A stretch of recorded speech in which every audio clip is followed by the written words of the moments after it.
تو پھر اس میں آپ نے اسی کے اصول اور مبادی پہ اس کو وہ جواب دینے ہوتے ہیں جو اسے لینگویج سمجھ آتی ہے. اور یہ کام دنیا میں بہت کم لوگ کر سکتے ہیں. حکمت سے لوگ کام کر لیتے ہیں, واز سے بھی کر لیتے ہیں. مطلب حکمت کی مثالیں آپ کو ڈاکٹر ذاکر نائک نظر آ جائیں گے, اچھا واز آپ کو طارق جمیل صاحب نظر آ جائیں گے, بیچ میں کہانیاں بھی ہیں, چلے جو بھی ہے. لیکن مجادلہ یہ بہت مشکل کام ہے. مجادلہ کرنے کے لیے پھر آپ کو مخالف کے تمام دلائل پتہ ہونے چاہیے, وہ کس چیز کو بنیاد بنا کر گمراہی پھیلا رہا ہے وہ آپ کو پتہ ہونے چاہیے, اور پھر اسی اصول اور مبادی کے اوپر آپ نے اسے گرانا ہوگا. یہ ٹاپک, اس ٹاپک کے اوپر ود ان اسلام میرے علم میں تو اس وقت کوئی اور بندہ نہیں ہے جو مجادلہ کرتا ہوں. چونکہ کوئی کر ہی نہیں رہا, لہذا مجھے کسی سے کمپیئر نہیں کرنا چاہیے. کبھی بھی آپ ہاکی کے پلیئر کو اسکواش سے کے پلیئر کے ساتھ کمپیئر نہیں کر سکتے, کرکٹ کی بال کو گولف کی بال کے ساتھ کمپیئر نہیں کر سکتے, ورنہ تو لوگ آپ کو پاگل کہیں گے. میرے جیسا کام اگر کوئی دنیا کا بندہ کر رہا ہے, وہ سامنے لے کے آئیں کہ یہ بندہ ہے اور یہ طریقہ ہوتا ہے کام کرنے کا, تو بندے کوئی نہیں ہوگا. اگر نبی الاسلام کی آپ مثال لے کر آئیں گے تو نبی الاسلام کی زندگی کے وہ سارے پہلو موجود ہیں, لیکن ہمیں نبی الاسلام کی زندگی کا صرف وہ پہلو بتایا جاتا ہے جو عوام سننے کی عادی ہے. اگر نبی الاسلام کی زندگی کے وہ تلخ پہلو بتائے جائیں جو آج کی اس ماڈرن ڈاکٹرن کے اندر آج کے لوگ اسے بد اخلاقی سمجھتے ہیں, تو ان کو نبی الاسلام بھی ہضم نہیں ہوں گے. مثلا نبی الاسلام کی حدیث ہے بخاری مسلم میں کہ 3 دفعہ دستک دو, جواب ملے تو ٹھیک ورنہ واپس لوٹ جاؤ. آپ تو 3 دفعہ مس بیل, کیا 50 دفعہ مس بیلیں دیتے ہیں, ٹھیک ہے اچھا, اور مس بیل دی اور اس نے آگے سے جواب نہیں دیا, آپ کہتے ہیں بد اخلاقی ہے. نبی الاسلام کے اخلاق ہی یہی ہیں کہ نہیں دینا جواب, میری مرضی. دستک دی 3 دفعہ, جواب ملے تو یہ اس وقت تک دستک دیتے ہیں جب تک, اور میں جواب دینے کا بھی پابند نہیں ہوں.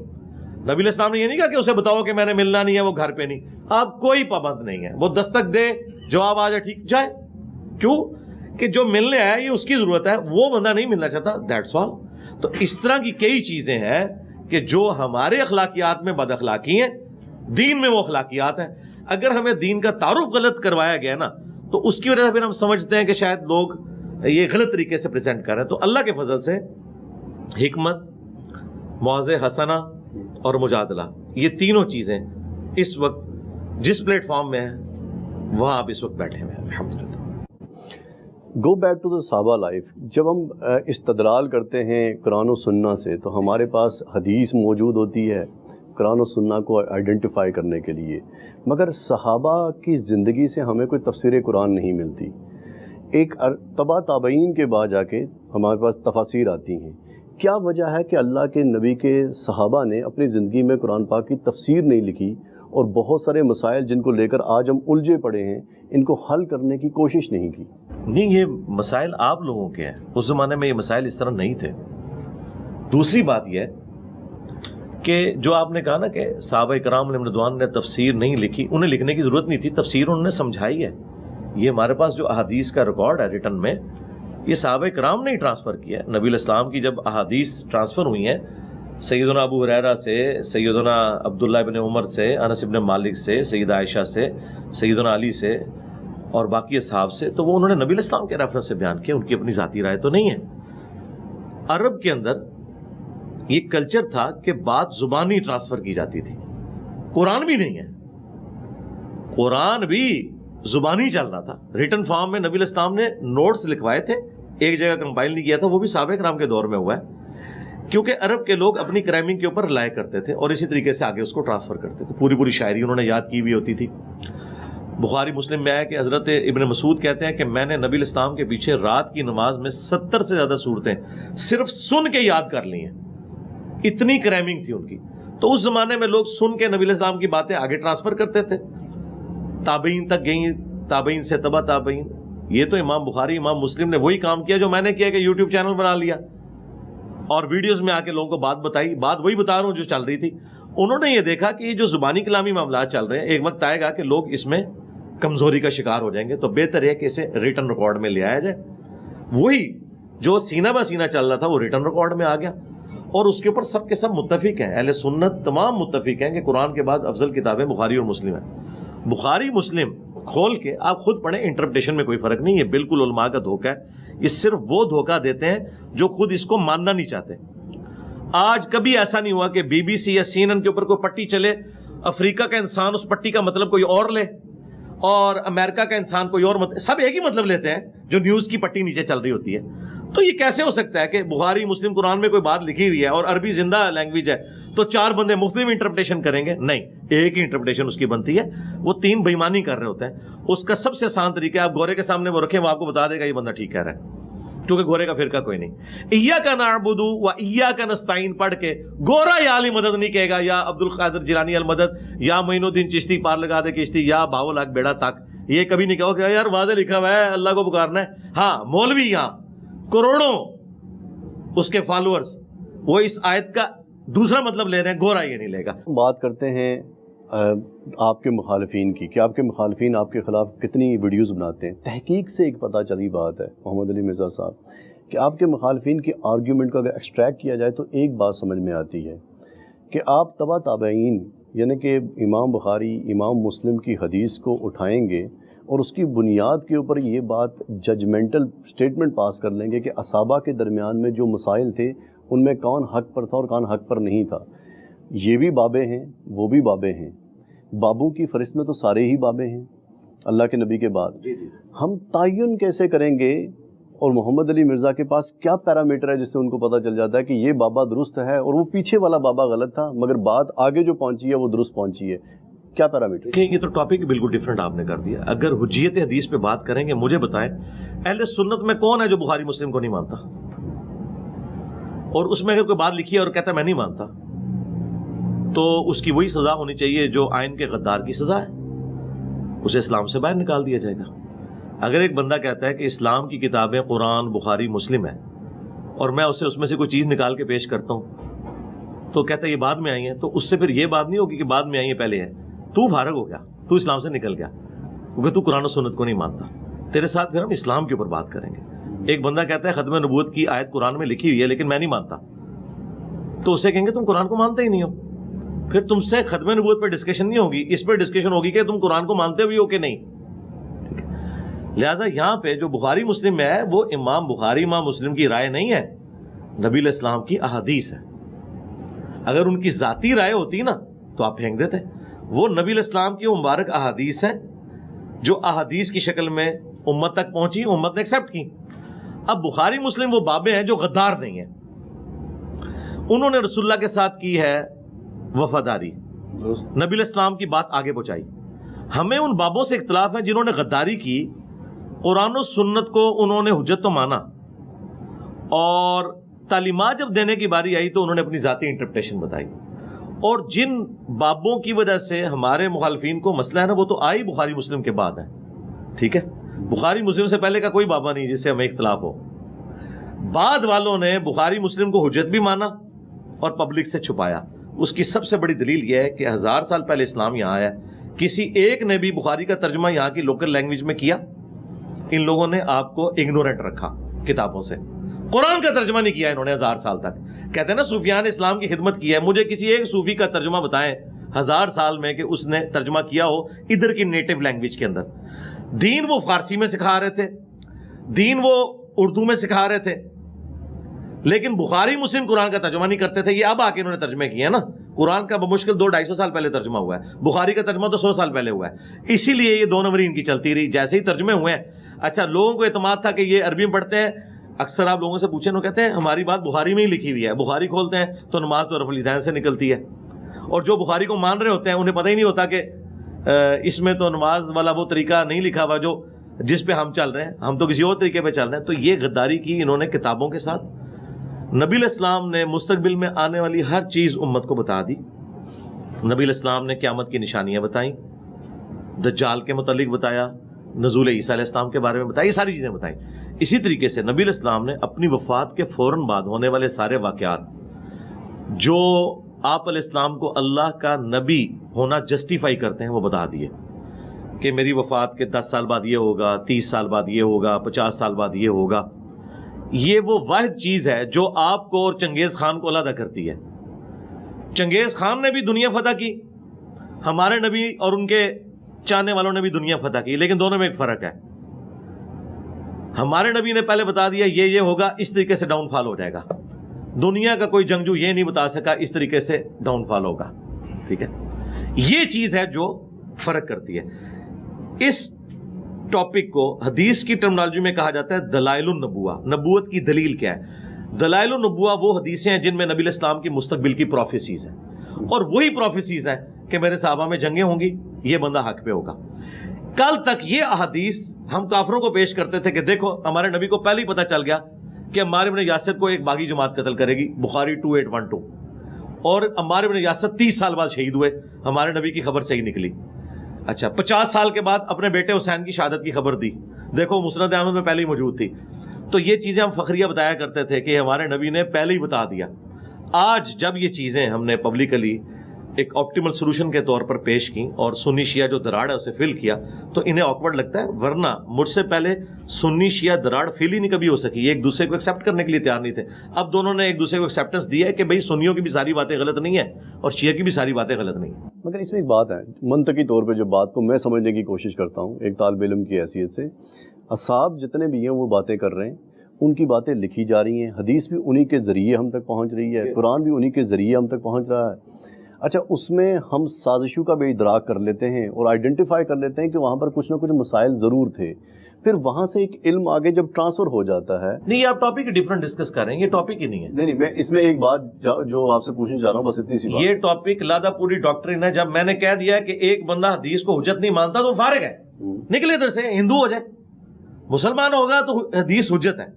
پھر وہ یہ نہیں ڈسکس کرے گا یہ حدیث کیوں آئی, کس نے داخل کی, یا قرآن میں یہ واقعہ کیوں آیا کہ 2 کوے لڑے اور ایک نے دوسرے کی قبر کھودی.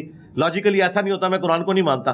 پھر ہم اس سے کووں والا واقعہ نہیں ڈسکس کریں گے, ہم اسے کہیں گے کافر, تو نکل ادھر سے, دفع ہو. تو نے مسلمان ہونا ہے تو قرآن کو ماننا ہوگا, تو نے سنی ہونا ہے تو بخاری مسلم کو ماننا ہوگا, یہ تو دفع ہو جائے. تو کہ میں سنی بھی ہوں اور میں قرآن بخاری مسلم کو نہیں مانتا, پھر تو سنی نہیں ہے, پھر ٹاپک ڈیفرنٹ ہو جائے گا. مگر مرزا صاحب, کیا ہم حدیث کے اوپر اگر کسی صحابی کے بارے میں کوئی فیصلہ دینا ہے ہم نے, تو کیا اس کے اوپر بحث نہیں ہو سکتی؟ میرے بھائی بحث اس میں نہیں ہوگی, بحث اس کے اوپر ہوگی. چلے میں آپ کو پھکا دے دیتا ہوں. قرآن میں لکھا ہے کہ نبی کے ساتھیوں کی 3 کیٹیگریز ہیں. جی. ایک سابقون الاولون من المہاجرین والانصار ہے, سورہ توبہ آیت نمبر 100, 101 اور 2 پڑھ لیں کہ صحابہ کی 3 کیٹیگریز ہیں. نمبر 1 سابقون الاولون من المہاجرین والانصار. پھر فرمایا مدینہ اور اہل مدینہ میں بہت سے منافق ہیں جن کو نبی تم بھی نہیں جانتے. نمبر 3 کچھ ایسے لوگ ہیں جو ملے جلے اعمال کرتے ہیں. نبی علیہ السلام کے ساتھیوں کی 3 کیٹیگریز قرآن میں آئی ہیں, پکے مومن, پکے منافق, جن کو نبی تم بھی نہیں جانتے لہذا ہم بھی نہیں جانتے. نمبر 3 ملے جلے اعمال کرنے والے, اچھے اعمال بھی کرتے ہیں برے اعمال بھی کرتے ہیں. کسی صحابی کا نام قرآن میں نہیں آیا, لہذا جن صحابہ کو آپ بڑا بنا کے پیش کر رہے ہیں ان کا تو تعارف ہی کوئی نہیں ہے. پھر اگر آپ کسی صحابی کا نام لے کے کہتے ہیں کہ جی اس کی بڑی عظمت ہے, تو کہاں لکھی ہوئی ہے؟ بخاری میں. بخاری کا تو نام نہ لو, زبان کھینچ لوں گا, بخاری کا نام نہیں لینا. قرآن میں بتاؤ کدھر نام لکھا ہوا ہے حضرت ابوبکر عمر عثمان علی کا؟ نہیں ہے, تو بھائی فارغ ہو جاؤ. پھر اگر آپ نے قرآن پہ رہنا ہے تو پھر کوئی شخصیات نہیں ہے, اور اگر شخصیات ہیں حدیثوں کی بنیاد پہ, پھر حدیثیں ہی بتائیں گی کون پہلے درجے کا مسلمان ہے, کون آخری درجے کا ہے, کون سے ملے جلے عمال کرنے والا ہے. تو قرآن میں تو صحابہ کی 3 کیٹیگریز آئی ہیں, اور رضی اللہ عنہم ورضوا عنہ جنہیں کہا گیا ہے وہ لوگ ہیں جو صلح حدیبیہ کے مسلمان ہیں. یہ اس موقع پہ آیت نازل ہوئی ہے. لہٰذا جب قرآن پہ آئیں گے نا تو پھر مقدمہ تو بالکل ہی فارغ ہو جائے گا آپ کا. جن شخصیات کا آپ دفاع کرنے کی بات کر رہے ہیں ان کا تو نام ہی قرآن میں موجود نہیں ہے, ان کی تو کوئی حقیقت ہی نہیں ہے جب تک احادیث نہ ہو. اچھا, حدیث پہ آخری سوال. حضرت حسن سے اور حضرت حسین سے روایت ہمیں حدیثیں نہیں ملتی, کیا سازشی طور پہ حدیثیں زیادہ شامل نہیں کی گئی, یا انہوں نے حدیثیں زیادہ کہی ہی نہیں تھی؟ نہیں زیادہ کہیں, حضرت علی نے بھی زیادہ حدیثیں نہیں کی. اس کی وجہ ہے کہ یہ لوگ سراپا سنت تھے, یہ سنت سکھاتے تھے نا. صحیح بخاری میں آتا ہے کہ مولا علی علیہ السلام ظہر کی نماز کے بعد ایک چبوترے پہ بیٹھ جاتے تھے مسجد کے اندر, کوفے کی جامع مسجد میں, اور لوگوں کو مسائل سکھاتے تھے. کئی بار وضو کا طریقہ سکھاتے تھے, اس طرح کے مسائل سکھایا کرتے تھے. اور یہ لوگ سراپا سنت تھے, ان کو دیکھ کر لوگ دین لرن کرتے تھے. ان سے یہ نہیں پوچھتے تھے کہ نبی علیہ السلام نے کیا کیا, ان کو دیکھ کے جج کرتے تھے کہ نبی علیہ السلام نے یہ کیا. اس لیے خلفائے راشدین سے بھی آپ کو صرف حسن و حسین یا حضرت علی کا مسئلہ نہیں ہے, حضرت ابوبکر سے تو حضرت علی سے بھی کام حدیث ہیں. یہ اکثر شیعہ اعتراض کرتے ہیں نا ہمارے اوپر تو بھئی حضرت ابوبکر سے کون سی زیادہ حدیث ہیں؟ وہ سراپا سنت تھے خلفائے راشدین. ان کی ایکٹیویٹیز یہ تھیں کہ انہوں نے سنت اپنے عمل سے سکھائی. اور ظاہر حکومتی لیول کے اوپر لوگ تھے. حکومتی لیول پہ جو لوگ ہیں پھر انہوں نے اس لیول کا کام نہیں کرنا کہ انہوں نے کچھ لکھوانا ہے. ان کی تو اپنی مصروفیات ہیں. ان کو لوگ دیکھ کے دین کو لرن کر رہے ہیں. جس طرح پرائم منسٹر تو جا کے فزکس نہیں پڑھائے گا, چاہے وہ فزکس میں پی ایچ ڈی بھی ہو, وہ تو ایک فزکس کا پروفیسر پڑھائے گا. پرائم منسٹر نے تو ایز اے ہول امت کو دیکھنا ہے. اس طرح خلفائے راشدین نے ایز اے ہول اپنے عمل سے امت کو دیکھا اور سیاسی معاملات چلائے. باقی جو یہ والی چیزیں وہ نیچے سے ٹرانسفر ہوئیں اور ان کو حدیثیں بیان کرنے کا ضرورت نہیں تھی. وہ خود سراپا سنت ہے اور جو کریٹیکل باتیں انہوں نے روایت بھی کر. اس سے بڑی دہشت گردی تھی وہ آپ کا ہیرو ہے, صوفیوں کا ہیرو ہے. ہم تو اسے نہیں مانتے. جس طرح ہم کہتے ہیں بابے شاہی کوئی نہیں, یہ بھی شاہی کوئی نہیں. یہ سب بابوں کے پجاری قبر پرست لوگ تھے. ان کا اسلام سے کیا لینا دینا؟ اور یہ کب سے اس قابل ہو گئے ہیں کہ ان کو ہم اسلام کی تاریخ بتائیں گے؟ نہ میرے بھائی, یہ تو نبی الاسلام کے 400 سال بعد آئے. اسلام کی تاریخ ہے نبی الاسلام اور خلفائے راشدین, دیٹس آل. اس کے بعد تو نبی الاسلام نے فرمایا کاٹ کھانے والی ملوکیت آ جائے گی. نبی الاسلام کی مبارک زندگی آپ کے دنیا سے تشریف لے جانے کے 30 سال کے بعد سے کوئی چیز آپ رول ماڈل کے طور پہ نہیں پیش کر سکتے. محمود غزنوی تو شاہی کوئی نہیں, یہ تو 400 سال بعد آیا. اس کا اسلام سے کیا لینا دینا؟ مسلمان تھا, اسلام سے کوئی لینا دینا نہیں. یہ سب لوگ لٹیرے تھے. ہم تو نہیں ان کو مانتے. محمد بن قاسم کو بھی نہیں مانتے. یہ اپنے چکروں میں آئے, ان کا اسلام سے کیا لینا دینا؟ ٹھیک. اب مجھے ایک اور بات بتائیے, جو سوال کا ایک حصہ رہ گیا تھا الگ سے پوچھ رہا ہوں. وہ غزوہ خیبر کا واقعہ پیش آیا. ایک معاہدے کے انجام کے اوپر یہ دیکھا گیا کہ ان لوگوں کو اب حملہ کر کے قبضہ کرنا ہے. وہ تو ایک سکون سے رہنے والے, پرامن رہنے والے لوگ تھے, مگر معاہدے کے چونکہ انہوں نے پاسداری نہیں کی تھی. بنو قریظہ کا, ہاں جی, بنو قریظہ کا جو مسئلہ ہے وہ ہوا تھا غزوہ خندق کے موقع پر. جی, خندق کے. ہاں, غزوہ خیبر نہیں. میں اسی لیے حیران ہوں. تو پرامن تو کوئی نہیں تھے, وہ تو میسے تھے, پورے قاتلین تھے. انہوں نے مسلمانوں سے بد عہدی کی, اور اگر ان کی وہ بد عہدی کامیاب ہو جاتی تو جن صحابہ کرام نے بعد میں فتوحات کیے ہیں یہ سارے اسی دن ہی قتل ہو جاتے. تو جو لوگ مسلمانوں کے قتل کے فتوے جاری کریں اس اعتبار سے کہ وہ بد عہدی کر کے مسلمانوں کے بیوی بچے مال سب کچھ کافروں کے حوالے کرنے کے لیے تیار ہو جائے, تو جنگ کا اصول یہی ہوتا ہے کہ جنگ میں اگر آپ کو کوئی قتل کرنے آیا تو آپ اسے مٹھائی پیش کرنے نہیں گئے ہوئے. کیا آج ایسے ہوتا ہے؟ آج کے سویلائز ورلڈ میں بھی ایسے ہوتا ہے میدان جنگ میں کہ جب امریکہ اور یورپ کی جب جنگ ہوتی ہے, یہی سویلائز ہے نا, تو جب ان کے اوپر بم پڑتے ہیں تو آگے سے مٹھائی کے ڈبے بھیجتے ہیں ان کو, یا یہ ڈرون سے حملہ کرتے ہیں ان پہ. یہی کرتے ہیں نا, یہی کرتے ہیں نا. تو یہی کچھ اسی زمانے میں ہوا کہ انہوں نے بد عہدی کی, مسلمانوں کے قتل کے فتوے جاری کیے, اس اعتبار سے کہ اس بد عہدی کی وجہ سے اگر نبی الاسلام کو وحی کے ذریعے چیز نہ پتہ چلتی تو وہاں سے کافر حملہ کرتے, سب کو ملیہ میٹ کر دیتے. تو اب اس کے ساتھ سائملٹینیس کنٹراسٹ کے طور پہ یہ چیز جڑی ہوئی ہے کہ جب آپ بد عہدی کریں گے, کسی کو قتل کریں گے تو یہ میدان جنگ ہے. جب اس کو موقع ملے گا وہ آپ کو بھی قتل کرے گا, تو بالکل ٹھیک ہے.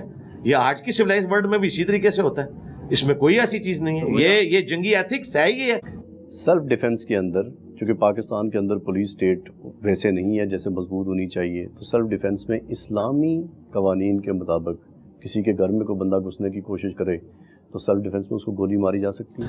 پاکستان کے قانون میں بھی ماری جا سکتی ہے. پاکستان کا ایک قانون ہے کہ اگر آپ کے پریمیسز کے اندر کوئی بندہ آ گیا نا, آپ سیلف ڈیفنس میں سے گولی ماریں اور وہ مارا جائے تو اس کے اوپر کوئی گرفت نہیں. اور صحیح مسلم میں حدیث ہے, اگر تیرے گھر میں چور گھس آئیں ان سے لڑ, اگر تو مارا گیا تو شہید ہے, اور اگر وہ مارے گئے تو تیرے اوپر کوئی قتل نہیں ہے. تو نبی الاسلام کی جو حدیث یہ صحیح مسلم کی ہے, این پاکستان کا قانون اس کے مطابق ہے. السلام علیکم فرینڈس, اللہم صلی علی سیدنا محمد وعلی آل محمد. کاؤنٹلیس فتواز, FIRs, 4 مرڈر اٹمپٹس. یہ کسی مووی کے ہیرو کی کہانی نہیں, ایک مشہور زمانہ عالم دین جناب محترم انجینئر علی مرزا صاحب کی ریئل لائف سٹوری ہے. سر بہت شکریہ, آپ نے ٹائم دیا. سر کچھ بیسک سے سوالات ہیں جو یوتھ کے سوالات ہیں, جو بالکل گراؤنڈ لیول کے سوالات ہیں. آپ نے ماشاءاللہ مجھے بڑی مشکل ہوئی سوالات کو ڈھونڈنے میں, کیونکہ جتنی بھی آپ کی ویڈیوز ہیں تقریباً سارے ایشوز کو ڈسکس کر دیا ہے آپ نے. تو سر یہ وہ ایشوز ہیں جو کہ چائے کے ہوٹل پہ بیٹھ کے لوگ آپس میں ڈسکس کر رہے ہوتے ہیں. نوجوانوں کے دلوں میں, دماغ میں ایک انزائٹی, ڈپریشن سے ریلیٹڈ کچھ ایشوز ہوں گے جو بالکل نوجوانوں کو ایڈ کریں گے. اور میں نے دیکھا سر آپ کی نشست میں زیادہ تر جو بیٹھتے ہیں وہ تقریباً 80 to 85% نوجوان ہی یہاں پر آپ کو فالو کر رہے ہوتے ہیں. تو sir what is success for you? کیونکہ سر میں اس کو تھوڑا سا ایلوبریٹ کروں گا. سکسیز کی ڈیفینیشن جو ابھی سر مارکیٹ کے اندر اویلیبل ہے پاکستانی مارکیٹ کے اندر سر وہ پیسہ آ جاتی ہے, وہ ڈفرینٹ ریسورسز آ جاتی. تو sir what is the original definition of success for engineer Muhammad Ali Mirza? لا حول ولا قوة الا باللہ. اللہم صلی علی محمد وعلی آل محمد. جزاک اللہ خیرہ جی. دیکھیں, انسان کو اللہ تعالیٰ نے ایک مقصد کے ساتھ اس پلانٹ ارتھ کے اوپر پٹ کیا ہے, اور مرنے کے بعد وہ اس کی بارگاہ میں اکاؤنٹیبل ہونے والا ہے. تو یقیناً اللہ تعالیٰ کے نزدیک جو کامیابی کا معیار ہے وہی اصل کامیابی ہے. تو پورے قرآن کا جو تانا بانا ہے وہ اسی کے گرد ہے کہ اصل کامیاب وہ ہے جو قیامت کے دن اللہ کے حضور جب پیش ہو اور اللہ تعالیٰ اسے کامیاب ٹھہرائے, اور اصل ناکام وہ ہے جو اللہ کے حضور ناکام ہو جائے, خواہ دنیا کے اندر وہ کسی بڑے سے بڑے ملک کا شہنشاہی کیوں نہ ہو. وہ اللہ کے حضور ناکام ہے اگر اس نے اللہ تعالیٰ کو رسپانس نہیں کیا اس دنیا میں. اور ایک فٹ پاتھ پہ لاوارث لاش پڑی ہوئی جس نے پوری زندگی فقر کے اندر گزاری لیکن اللہ تعالیٰ کو رسپانس کیا, جو اللہ تعالیٰ نے اپنے پیغمبروں کے ذریعے تعلیمات دی تھی انہیں فالو کیا, تو وہ قیامت کے دن اللہ کے حضور کامیاب ہے. تو اسلام کے نزدیک تو کرائٹیریا ہے کہ اللہ تعالیٰ کے نزدیک جو کامیاب ہے وہ کامیاب ہے, خواہ مخلوق اسے کتنا ہی برا سمجھتی ہو. باقی اس کو اگر ہم ایلبریٹ کرنا شروع کریں تو ظاہر ہے کہ انسان کو اللہ تعالیٰ نے اس دنیا میں کسی مقصد کے تحت بھیجا ہے, اور وہ مقصد ایک ہی ہے, وہ ہے خدا کی پہچان. اور ونس جب گاڈ کو آپ پہچان لیں گے اس کے بعد آپ نے اسے رسپانس کرنا ہے. اپنے ہر معاملے کے اندر گاڈ کو ٹاپ پرائرٹی رکھنا ہے, خواہ وہ معاملات آپ کے اللہ تعالیٰ کے حقوق سے متعلق ہوں یا مخلوقات کے حقوق سے متعلق ہوں. جو اللہ تعالیٰ کی منشا ہے, ول ہے, اس کے مطابق آپ نے زندگی گزارنی ہے.